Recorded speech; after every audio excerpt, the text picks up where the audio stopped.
So we're mixing things up tonight. Yeah, as you may have noticed, we are hanging out together in the Dustin's the shoffice, as it were. The shoffice. It's a shed office. Yeah, or shop office. This is also true. We're talking shop today. We're talking. We're dads professionally. You get paid to be a dad? I pay a lot of money to be a dad, actually. So we thought we'd do just like hang out, do a little just chatting. Our initial thoughts when starting True Dad Materia were to do a podcast. And so we had this plan. We were like, hey, we've got all these awesome segments set up. We'll do reviews. We'll do game breakdowns. We'll do we'll talk about, kid stories and all these things. And we were like, it's a lot easier just playing video games together. Just playing games. So then we decided, you know what? Like, we had this idea. Let's just get together and talk. We have a general direction we're going to go in and just kind of let it evolve organically. Yeah. And this is just chatting with True Dad Materia. Yeah, welcome. So yeah, if you're new to True Dad Materia, or really if you're not, that doesn't change these facts. The facts are as this. That's Ryan. I'm Dustin. We are True Dad Materia. Facts. Those are facts. The other facts, we are both dads. We are both gamers. We are both husbands. I hope that was made obvious by the fact that we're dads, but not to each other. No, not to each other. Clarify that these days. The other big thing, we have, I don't want to say many. Should I say many kids compared to today's?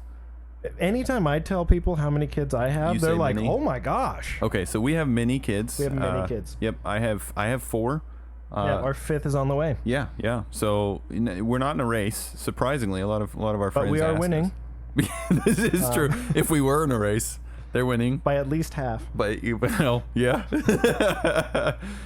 So we have many kids, and obviously gaming is something we have enjoyed doing since we were young, and obviously would like to continue doing that. However, being dads, being husbands even more specifically, has caused us to have to reprioritize, has change things a bit. Yeah. So topic of the evening is going to be, at least for now, and it may change, we're going to focus on kind of how things changed when we became husbands and then became fathers. Like what our expectations were, how things actually ended up playing out, and what we learned from that transition. Yeah, absolutely. Yeah, and not that it was a race or anything, but we did pretty much start having kids around the same time. Yeah, I mean, within pretty close. I think we had our first in 2016. Woo. So you beat us on that one too.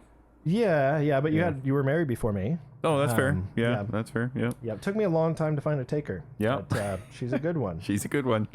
Yeah, and she also enjoys D&D, so she does. That's definitely a +1 to the gamer husband / dad checklist. So. Exactly. So there you go. So we have one good check mark on there. There's she's not watching, so we're okay. It's okay to say this. No. However, when this ends on YouTube, you may get bad comments. They're all there. All the check marks are there. I married way up. Dustin married way up. This is what we do. We're very proud of ourselves and of our wives, and of our children. So, yeah, absolutely. So Dustin, tell me. Yes. When you got married. And I got to experience some of this as a third wheel. That's only been 12 years ago. Right? I mean, you played video games then, right? Oh, yeah. This wasn't a new thing to you. Yeah. What changed between like getting married, or not being married and then being married? Like, how did your gaming life change? That's kind of funny because when Jenny and I first met, we actually ended up gaming a lot together.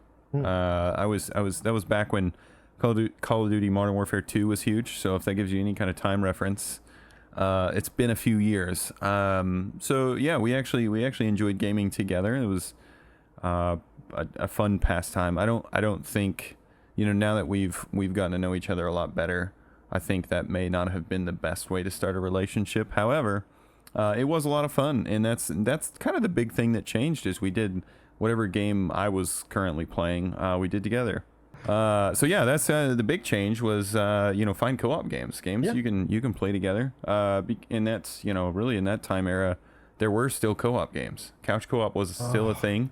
Those were the days. It's dead. Why do you think it was not the best? Yeah, I was actually about to ask that, Tony. Yeah, you're on it. It's a great question. Yeah, well, so why not the best way to start a relationship? So to put it bluntly, games are distracting. They consume your attention, which is, I mean, that's what they're designed to do. So it's not like it's a fault or anything. It's just that's entertainment in general. The thing with relationships, however, is it takes a lot of attention, and it takes meaningful time of getting to know who you're in this relationship with. And this doesn't even necessarily specifically relate to wives or husbands. I mean, this could even be friends. You might not realize a friend is actually disagrees with everything that you hold dear to you, if all you do is play games, because you didn't actually get to know that person. All you're doing is playing games. Now, I can also draw a line and say, it's understandable to want to just play games, like, oh, we just play games together. That's fine, I get that. But as far as like an important relationship like your spouse, definitely have to reprioritize and try to limit those distractions so that you can actually focus on the important details, like what chores they don't like doing, so what you are gonna have to do later in life.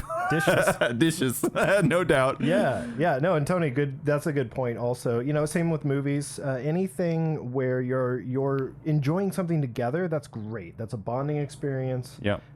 Anytime you're doing that, you're not spending time like growing closer together. You're growing. You're enjoying something together. It's a shared experience, but it's not going to draw you closer together in anything other than kind of a shallow connection. So if you don't spend that time to have conversations, to just be together without the distractions of video games or movies, even books. Like, I love sitting and reading with my wife, but frankly, if we're not talking, we're just in the room together, the relationship doesn't grow and develop through that. So you're going to have conversations. You're going to have to start kind of hashing out, like, okay, here's who I am. Here's some of my rough edges. I'm willing to work on these. Like, real life happens off the screen or off the page. And you have to make time for that. If you want to enjoy movies and video games and books and whatever together, board games, that's great. It's a fun bonding experience, but it is just that. It's just fun. So it's not a proper foundation for a lasting relationship. Yeah, for sure. Yeah, and that's how I was actually gonna talk on that. The feeling of having someone, like, while you're playing a game and having them just be there. When I was that's weird. It feels weird to say this. I guess I'm becoming old. When I was a younger man, that was okay. Like, I actually, like, that's how I felt like I was bonding. And part of that's due to my childhood, didn't have a whole lot of friends. So, like, having, at the time, my girlfriend, which is really weird to say because we have been married 12 years, but at the time, having my girlfriend, sit there next to me while I played a video game, that felt like we were bonding. Yeah. And that is also deceiving because, if you take the time to have those discussions, you'll find out, or at least I found out, it may be different. Everybody's different, but you'll find out that wasn't bonding for her. Mm-hmm. And then you realize, oh shoot, so I just wasted, whatever the 6 months we were dating, and obviously a lot more time in that, after being married, doing what I felt was bonding, and then all of a sudden we realize that we don't actually know each other that well and have to figure things out. So it's always fun to be like, everything's great. Why are you mad at me? Why are you yelling? You realize, like, oh, you mean I've been completely ignoring you, and every time, basically attention is going everything but you. Yeah, I found, so there's a book called The 5 Love Languages. It is a very popular book. There's a lot of different variations now, but on our second date, my wife gave me her highlighted, underlined copy of The 5 Love Languages. Like, you want to talk about good dating move. That was awesome. That was, she's just right out front. But I learned real quick. So I'm very much feel loved when I spend time with somebody. And for me, spending time with somebody, like Dustin said, I could just be there in the same room. If I'm reading and she's in the room, I feel loved. If I'm like playing video games and she's in the room, I feel loved. It's really easy for me to feel loved by my wife. On the flip side, she's acts of service and gifts and like so dishes, right? Yeah, dishes. Buy her a new dish and then wash it. And then wash it for her. So yeah, very much. If she ends up like if I'm spending all my time playing video games, like I'm sinking all this time into distraction. Maybe I'm stressed out and I want to come home and unwind. So I'm like spending a lot of time reading or video games. Yep. Not the best way to unwind if you're stressed, by the way. You got to deal with your stress, but it is, you have to build up that ability to trust each other and communicate and know, like, you want to trust that it's safe to approach the other person. You want them to trust you enough that you're not going to blow up in their face if they approach you and say, hey, I really want some attention, or you're spending too much time playing video games. I think you need a break. Yeah. And there's a lot we can talk about in that. Yeah. That's a never-ending thing. And obviously, like, for those of you who don't know us, I've been married 12 years. Hell, you guys have been married what? 8, it's 9? eight and some change. 8 and some change. So obviously, that in the grand spectrum, that's not a lot, right? So there's plenty more that we have to learn. But the whole point of us creating this channel and sitting in front of you and talking about these topics is we want to share what advice we've found, and hopefully it's helpful to those of you who are maybe either currently dating or even just got married a year ago or 2. I mean, even 6 years ago. Yeah. If there's something we've learned that you haven't yet, we would be happy to share it. And then obviously, the further side of that is when you guys start having kids or considering having kids and maybe fretting the idea of losing your game time, because I know that was a partial concern for me. I'm not gonna lie. I mean, I was a bit concerned that I would lose whatever time I had gaming. Same. Yeah, I played a lot more games when my wife was pregnant for the first time. Because I was afraid that I was like, I better get it in now. It's like Mardi Gras. Game up because you're never gaming. Go wild before it's over. That's right. Also, Tony, you make a good point. There are a lot of people who think that shared interest is the number one most important thing in a relationship, or compatibility. Honestly, my wife and I don't share a lot of interests. We've been married 8.5 years. We've got our 5th kid on the way. We're very happy together, and we're happy not because we just a enjoy side a lot note of things together. Side note, they do have a shared interest in having kids, so we're done with that interest. 5's good. So it's you can have a wonderful relationship without a lot of shared experiences. Obviously, we like enough interests. We have enough common interests. Duly noted. Yeah, I mean, honestly, that's an important and healthy, important part of a healthy marriage. That's not what the channel's about. So. Well, I mean, mostly. It's part of it. Yeah, it's right. not what it's all part about. of it, not by design. Yeah. The real interest. Yes. That's great. It's cool when you can share that interest. So gaming. Yes. When we had kids, so I was shocked after having our first to find that babies don't do much.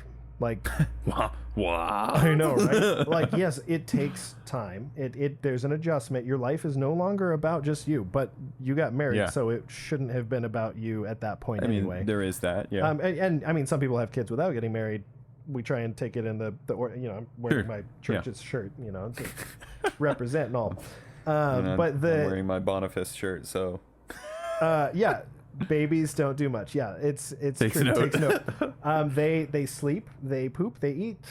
Sometimes they cry, which means that they are either uncomfortable or hungry. That's pretty much it. Especially early on, and that's kind of what I think Ryan was going at. Especially early on, there's going to be a lot of time. You won't actually miss. I don't want to say miss because it sounds like it's a dire need. You're not going to miss gaming. Schedule it. Yeah, and don't schedule. miss that. Yeah, you can't miss your gaming time.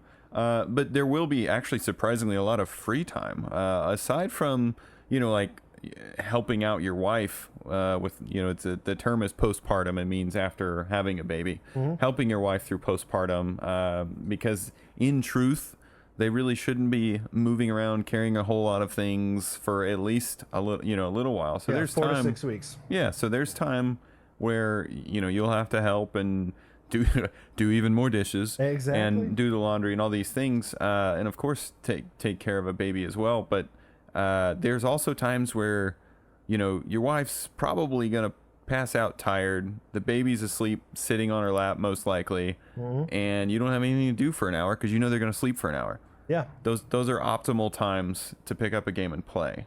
Yeah. So I'm gonna follow up your question with a question. Yeah. Being that that's the case, that there are times to play games, what were the I don't know, top 3 games you played after your first child was born? I mean, Skyrim definitely comes to mind. I was still trying to play Elder Scrolls Online a little bit. I never got really deep into that. I've only been surfacey on any MMOs. Oh gosh, Mass Effect 3, I want to say. Classic. Yeah, co-op, a lot of co-op on that. Oh yeah, we played that together, didn't we? Yeah. Oh yeah, good times. We were so good. No. Man, that's been a while ago. You were good. I had to remember that. I got carried. So it was. I play so many different types of games. Probably Assassin's Creed. At that time, there were so many games that I just bounce around through. But I did find over the years, and I'm sure we can have a lot of conversation about this, that the games that I played then started changing a whole lot, and it looks very different now. Oh yeah. So then I would play a lot of like violent games, a lot of games that have. He had anger issues. I don't know if you guys knew this, but he was a violent man. Yeah. I would often beat dead animals stretched over metal cylindrical. I was a drummer. Oh yeah. I was wondering where you're going with that, but yeah, he was a drummer. So that's Tony's like, yeah, ellipsis. So yeah, no, well. I mean, I was pretty chill, but I guess his anger management, that movie, Jack Nicholson, and classic, it's a good one. The way they would phrase it, I think I was the cashier that shoots everybody. Okay, I just let it build up over all time, at once. Time. Yeah, I can definitely jive with that because I was in the same boat. Yeah, so I was definitely in the same boat. One really interesting thing. So I guess the way that my brain has developed, I for some reason get absurdly frustrated if I'm interrupted in the middle of something that I'm focusing on. So because I rarely focus. You don't like it when I change the topic in the middle of what you're saying? It just kills me. No, I can totally fly with that because I got ADHD. Oh yeah, we're good there. But so what that means for gaming?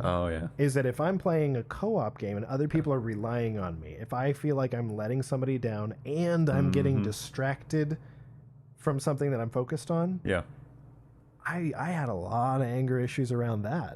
So I would, games in the grand scheme of real life, not important unless you are a professional gamer and it is your livelihood and how you're supporting your family. It's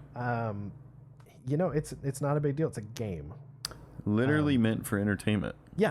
So if you are letting it become more important than the people around you and you're getting mad at them for needing help with something or for having a fun experience while you're in the room, it's time to maybe take a break. You got mad at your wife for laughing while you're playing the game, didn't you?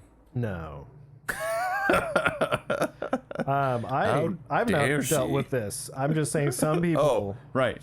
As examples, not. It's all hypothetical. Yeah. I got you. Because we don't struggle with things, but we know that some people. No, we're do. Men. We can't struggle with things. No. Otherwise, that would make us vulnerable. Yeah, and that's not likely to happen. No, because we're men. Yeah.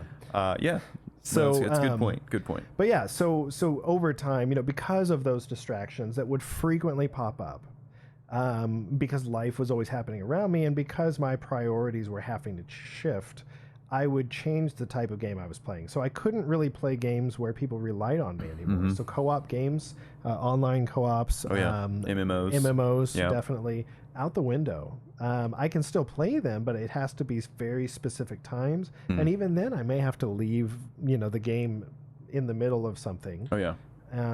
So it's not a viable game type for me anymore. Yeah.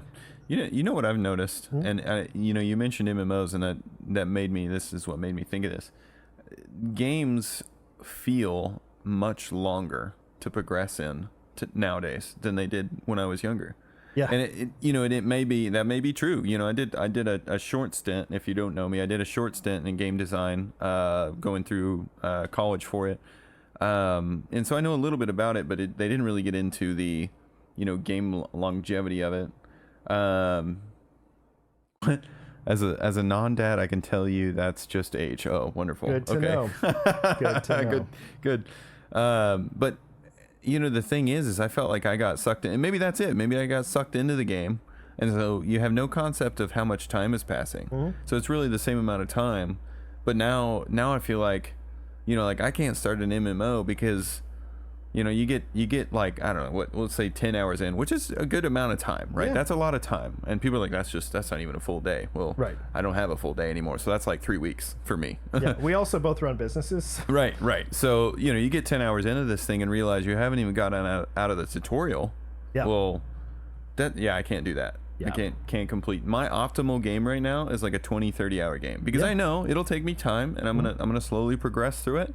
And then by the time I'm done with it, I'm like, you know what? Yeah, that was a good balance of completion versus time spent. Yeah. And I enjoyed it. I was entertained during the process. Yeah. But having kids, an optimal game is 9 hours. Heck yeah. Yeah. I mean, I would love a 9 hour game with good story. The problem is most 9 hour games don't have good story. If a story at all.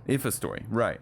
Yeah. And anyways, what I was getting at, especially, when you get married, it's a little bit different, and the reason is because, a lot of the time that you would need to be helping a child, you don't have to help your spouse, because for the most part, and I'd say for the most part because their needs are different than yours, right? For the most part, they don't need help, right? They want to chat, they want to hang out, but when you have kids, it's entirely different. Right. There's no predicting when they're gonna need help. So having a 9 hour game, like you say, having a 9 hour game is awesome, because if you only get 30 minutes to play it, that means instead of it taking a year to finish a game, it might take 2 months. Yeah. So yeah. And another kind of thing to keep in mind. So depending, as your kids get older, depending on how you want to limit screen time and everything, which if you can limit screen time, limit screen time. Absolutely. I always had these that. grand delusions that I was like, our kids aren't going to watch TV until they're 2. They're not even going to look at a screen. Yeah, that didn't last. That was stupid. Yeah, my wife said she was going to sell our TV. Yeah. She was like, we're going to take internet away. So I was a little bit terrified. I'm not going to lie. Well, that's fair. And you know what? It's better for the kids and for you if you do. Yeah. But that's a big but. It makes life a lot easier. Oh yeah. To have TV. And you know what? My kids have learned a ton from TV, from tablets, from all sorts of things. It does affect their behavior. It does affect their brain development. There are a lot of potentially damaging things. Anyway, that said, as your kids get older, if you're not limiting screens a ton, or if you're okay with like them sitting down watching you, again, this changes what you can play, because you don't necessarily want your kids watching like Resident Evil or something. But why? Well, because I think it's Leon's so relevant hair, to you the don't world want them today. to Leon's hair. Grow up with a sense of style. Yeah, right. But I think that gives you the ability to kind of bond with your kids over gaming and show them like, hey, gaming is a part of my life. It's fun.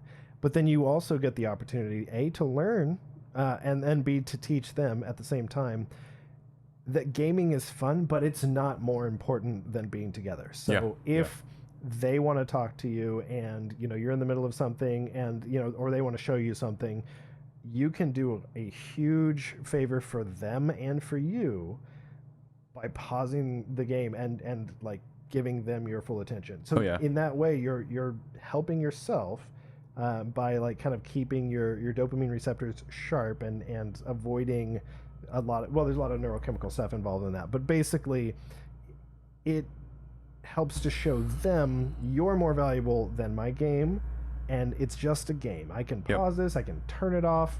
So if they start fighting, if they start going crazy, you know, if you have multiples. They do that, by the way. That's not an exaggeration. Then you can just turn it off and be like, you know what? This is not good for any of us. The other day I actually had that happen where I was getting mad at my kids for like being all over the place. And I recognized, okay, I'm getting really mad. Yeah. Because I'm doing poorly at this puzzle. I was playing Tears of the Kingdom, and there's this puzzle, and I just wasn't getting it.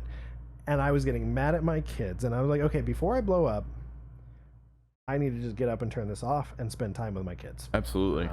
And being at that point makes me proud of the progress I've made, because I've not been at that point for a long time. So. Yeah.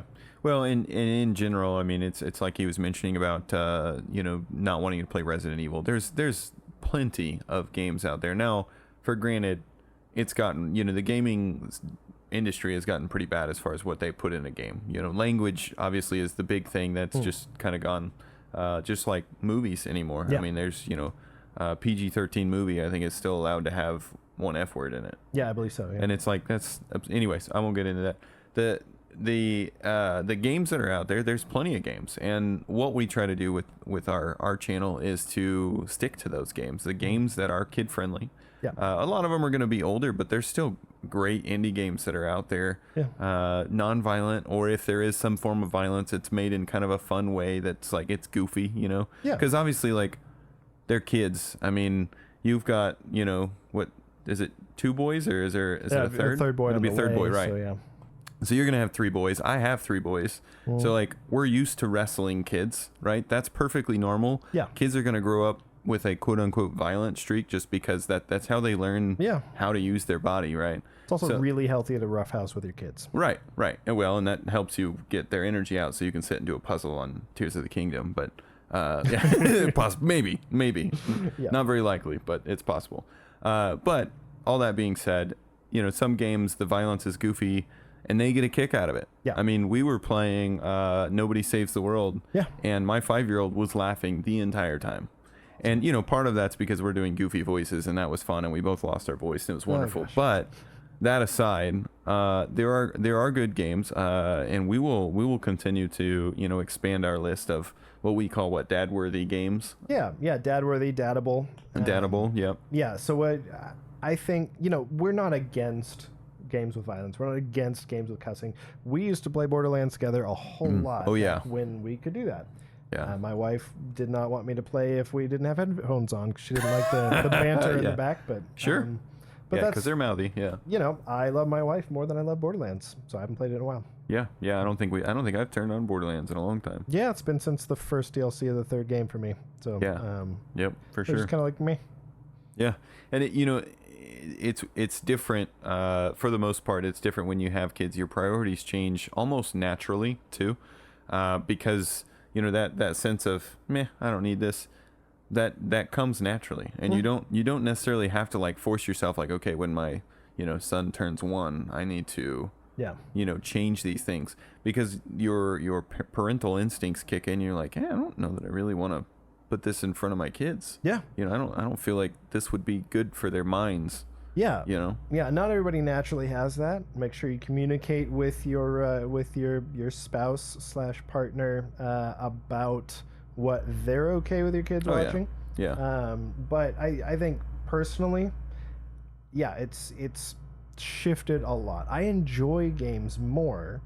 I enjoy games more for the experience now than I do the story, just because I don't get to finish a lot of stories. Or you get distracted in the middle. You miss or a new game comes out and I'm like, ooh, shiny. That does happen. Too much. I have so many games I need to finish. But my kids love watching like Banjo-Kazooie. Oh yeah. I'm like, frankly, I don't want to play Banjo-Kazooie again. It's a fun game. It's been a long time Yeah. How many times have we beaten that? Enough. I don't know, 10, 15 times.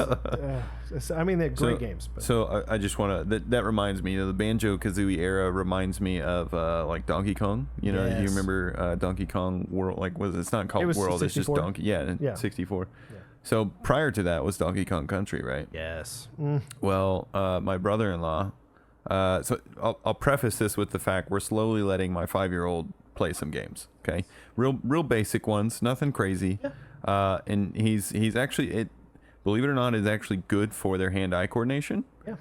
But obviously limit your time. You know, they don't need that much screen time. They don't need that much like interacting with things, but they do. It does help. Yeah. All that to be said, my brother-in-law has a Nintendo. DS. No. What's the why am I going blank? The new one. Not a Wii U. A Switch? Switch. Man, it reminds me of my parents. Just, I had a PlayStation and they're just like, turn that Nintendo off. Yep. Anyways, so he has a Switch and he has, whatever it is, the NES collection, right? And it has Donkey Kong. Well, that's one of the games he let my 5-year-old play. Well, the best part of him playing that is every time he asks to play it, he goes, "Can I play Donkey Konky?" Donkey Kong. So there is no such thing as Donkey Kong Country. It's Donkey Konky. All right. So now you know we've taught our 5-year-old how to play Donkey Konky. So that's awesome. He's actually pretty good at it. He's not that bad. That's awesome. Yeah. It is fun to watch your kids play games that you used to play. So my wife would spend just dozens of hours at a time on Spyro. Oh, yeah. When I found out that they remade Spyro for the Switch, I got it for my wife. She literally cried when I brought it home for her. She was so happy. She just had so many memories tied to this game. It's a good game. Yeah. Yeah. And it's gifts. That's one of her love languages. Yeah. So I bought her a video game. There you go. So, yeah, she was playing it. She loved it. Well, we were like, hey, let's let our kids try and play this. There you go. They are actually figuring it out.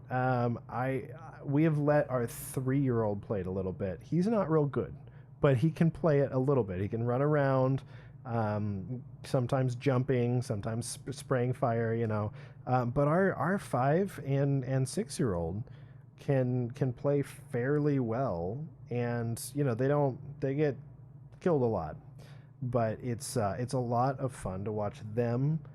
Like laughing at things that like may or may not be as hysterically funny as they make them out to be, and just like experiencing the things that you experienced as a kid and enjoying them just as much as you did. Yeah, absolutely. Well, and even like them failing and dying, like that's good for their brains to see that it's okay to fail. Yeah, like it's okay to not be perfect at something, and that's something.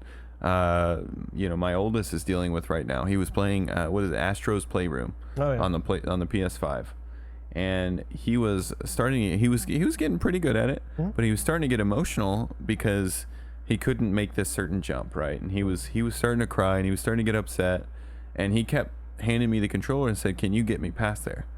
And I said, "No, buddy, let's take it slow. Let's and our thing."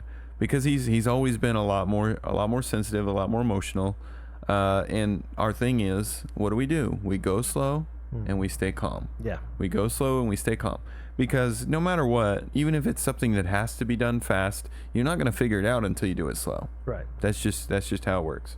Yeah. So, helping him through that. Seeing the look on his face whenever he did get it right. Yeah. It took him a lot of tries. And he did cry a few times. Yeah. But seeing the look on his face and how excited he was when he did get it right, that's a game changer. Yeah. It beats me even doing it right. I'm just like, well, yeah, I could do that, but like I've done that for years. But seeing him do it for the first time, yeah, big game changer. Dad moment. Oh yeah, that's a lot of fun.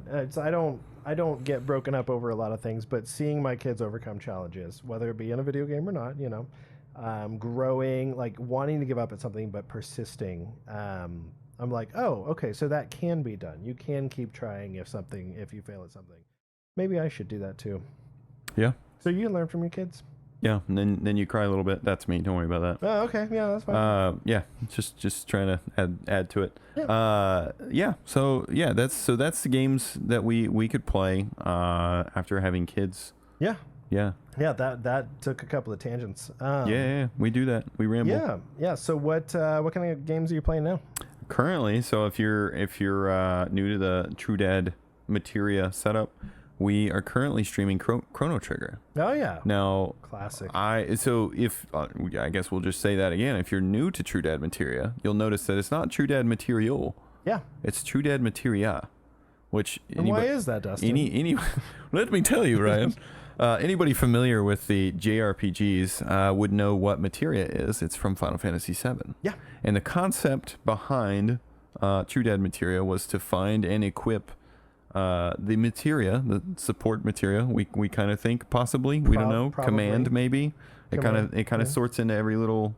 Maybe not magic. It's not really magical. It's sometimes it's magic. Like how could you have gotten poop over here? That's magical.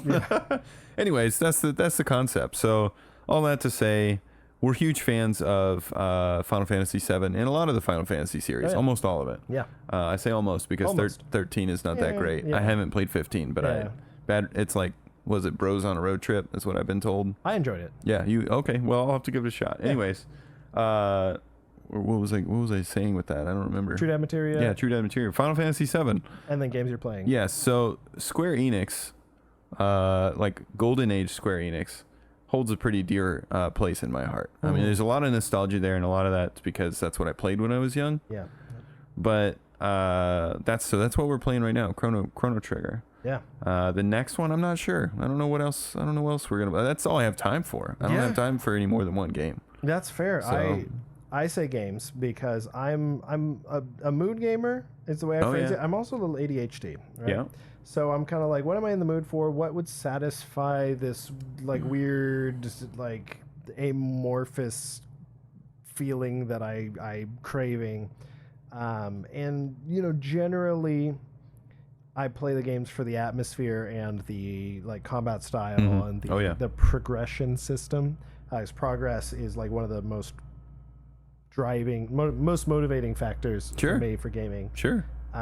So I am playing like Tales of Arise. I started streaming that a little bit. I come back every now and then to it. Yeah. But it's hard to play that one because I only have usually like 30 minutes to an hour to play. And that's like what, one cutscene? Yeah, roughly. Yeah, pretty much. There's like 16 cutscenes every time you do anything in that game. It's a cool game, very tedious. It's like modern U.S. westernized JRPG. Yeah, it's a slightly westernized JRPG, but very RPG. I'm playing Hogwarts Legacy, which I streamed a couple times as well. I am playing, of course, Legend of Zelda: Tears of the Kingdom, which I'm not streamed. It's on my Switch at home, and just keeping that one for me for now. But goodness, that and just kind of whatever I'm in the mood for. Yeah. So, good mood games. Jumping around a lot. Yeah, no, that's good. And the nice part with that is you don't get burnout. Yeah. Because like obviously I have a huge nostalgia factor with Chrono Trigger, so it's kind of hard to get burnout. But some games where they are longer, which is another reason why I like shorter games. Yeah. But when they are longer and you feel like it's kind of never ending, you just want to start another game, and then you may or may not come back to that game to finish it. Hashtag Tales of Arise. Yeah. It's the cutscenes. Great game. I look forward to finishing it. But then when they added in the 6th character and then started like doing the tutorials and stuff on it, I was like, Wait, they make you go through another tutorial? It's not like a tutorial per se, but they're like, here, let me introduce this character and their moveset. And it's like, it always defaults you to the main character. So I'm like, why do I need to be able to play all of the other 5 and their different styles? When it's like, I'm, how many dozens of hours into the game and you're introducing a new character? I don't care. I mean, if it was New Game Plus, maybe. Yeah. Like, that would make sense. Yeah, it's like, you New Game Plus, you've beat the game, you get to play as all these characters now. That'd be cool. That would be cool. I want to learn. But then again, it's a JRPG. It's supposed to be needlessly complex. Yeah. By default. By default. Oh man. Yeah, but I'm leaning toward doing a little bit of retro gaming. If I can find a time to stream, I would like to pull up a nice fun retro game and yeah, you may have to since you're the Switch owner out of the two of us, you may have to do the Mario what is it? The Mario series. Not the whole series, but just one of kind of just one of theirs, whichever is your never favorite. A massive Mario fan. You weren't? Like, okay. I enjoyed it. I would play a lot of Super Mario. What about Bros. Luigi? Luigi's Mansion? Luigi's Mansion was fun. Yeah. Yeah. Just not a huge fan. That's all right. I mean, you don't have to be. I'm just. Yeah. I You mean you didn't and stream oh, hang on. No way that I was going to go with Mario. Yeah, it's like you know me. I mean, I would play some Mario, but I wouldn't stream a whole game's worth. I mean, I haven't streamed a whole game's worth. Would you stream Mario solo. Golf? Yeah, Mario Golf I would. That's probably the only game I would stream all the way through. There you go. Start to finish. Yeah, because it's what, 9 holes and then it's over. Well, yeah, right? That's it. Easy. Yeah, no, I really like JRPGs, classic RPGs. Yeah. Some of the older Final Fantasy games are a lot of fun. I would like to play some new stuff. I may, it's not old, but I may probably going to get Octopath Traveler 2. Yeah. And you've beaten the first one, haven't you? Yeah. Octopath Traveler was a lot of fun. Pain in the rear to get through a tutorial for 8 different characters. Like that's a long awful. tutorial. Yeah, to have like a starting quest for 8 different characters was a huge mistake in my book. Yeah. But once you get past that, the rest of the game's way fun. Super fun. That's good to know. Much good. Because I think I'm still stuck in the tutorial. I think I'm on like the 6th character. Well, you just don't want to keep going because you're like, I've started this game it's how many times now, and I have to keep starting it over? Yeah, I mean, and it's always the same thing. It's you show up in the city, you talk to the main person, you do their gopher quest, and then you have a new character. Right. And it's like you could have done that for like for the character you chose to start with. Yeah. And then you just find the new characters and get like a couple of lines of backstory or even a cutscene. Yeah. And then move on. Yep. True story. Yeah. So. Cool. Yeah. Awesome. What's that? Oh man, I'm gonna forget what it's. Celeste. Celeste. Yeah, it's one of the more. Yeah, you were Tony. Did you play Celeste? I thought I heard you mention that. Maybe it might have been somebody else. Seems like one of those that'd be a good. I've never been very good. Too much story. Really? Yeah. I didn't gather story. Good game. Too much story. Huh. Okay. Cool. So you're just playing for the challenge then? Is that kind of the main? A challenge gamer. The main focus. Because let me tell you, I enjoy a good challenge. Yeah. I was doing a tricky shrine last night. Yeah. I did have to go to bed because I was already an hour after I told my wife I was coming back. I've done that. Yeah. I've done that. I'll be right back. I love you. Yeah. Then you get the text of like Rowan Atkinson in a field looking around the rat race. And it's like, okay, well, yeah. I'm coming. Fair enough. Yeah, I really liked Ori and the Blind Forest. I know it's significantly less. So more story and a lot less. I'm gonna end up going through that one. Oh, it's beautiful. Pretty soon, yeah. Beautiful. Yeah. Yeah, cool. Fair enough. Well, you said you like a challenge. You know what I think we should do? What should we do? I think we should challenge you. Push-up contest. No. I mean, I'm out of shape. I don't know. Me too. The challenge would be how many we can get together. Exactly. Yeah. No, I thought we would challenge to Overcooked. Oh yeah. Yeah, Overcooked. We could. I don't know if Tony, you're familiar with the game Overcooked, but it's a challenge in the sense that you have to work together. Ugh. And I don't know that we haven't really on played. Other people. Yeah, even though I'm the weak link in most cases. I am not. Oh, Overkicked. Oh, Overkicked. Overkicked would probably be a good game. Yeah, if they made a game called Overkicked. I can barely like lift my leg up to my waistband. It's half kicked. Yeah. Half pint. Overcooked is a game that is, it's just what it sounds. You're cooking things, right? Yeah. But you have to fill out the recipes that the customer wants in a certain amount of time. Obviously, they'll leave. Mm-hmm. All of your food will catch on fire if you leave it. Yep. There is a fire extinguisher. Yeah. Also, the maps get increasingly more difficult. Yep. And there's conveyors that move you out of the way. You can throw food to each other, which means you can also throw food and miss. You can also miss ingredients, and the challenge is more so working together than it is actually completing the job. Yeah, and let me tell you, playing it solo was really hard because you have to play with two hands, two different characters at the same time, and I'm not that good when I'm one of like two people playing together. Yeah. I'm really not good when I'm both of those people. You know what the funny thing is? So you can play Overcooked, two people on each controller. And what they do is they shift the controller to where the D-pad is now your A and B buttons. Okay? And then you use the joystick, right? So two people are holding the same controller. One is on the right side, one is on the left side. We're not going to try that challenge because I feel like that would be awful. This isn't that kind of channel. This isn't that, yeah. But I have tried it. Because we only had two controllers at one point. We had 4 people that wanted to play. Wow. And it was... let's just say, don't play with someone who's one of those that likes to stand up and sit down while they're playing. Oh, gosh. Because your arms like, the whole time. Oh, that's fun.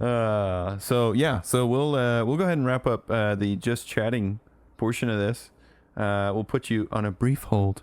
Get you some nice music. Yeah, I can play some music that I wrote. I was listening to that earlier because I'm narcissistic. Yeah, what music? Music you wrote? Yeah. Oh, okay. Yeah, well, yeah, because then Sprouting Orchids. Then we don't have to pay for royalties. Exactly. I like that. Well, you can pay me for royalties. I mean, I'll pay you with a subscription. All right. It's already paid. Sub. There it is. So yeah, if you want to hang on for just chat. Just chatting's over. Just chatting is over. Games. We're gonna play games. We'll be right back.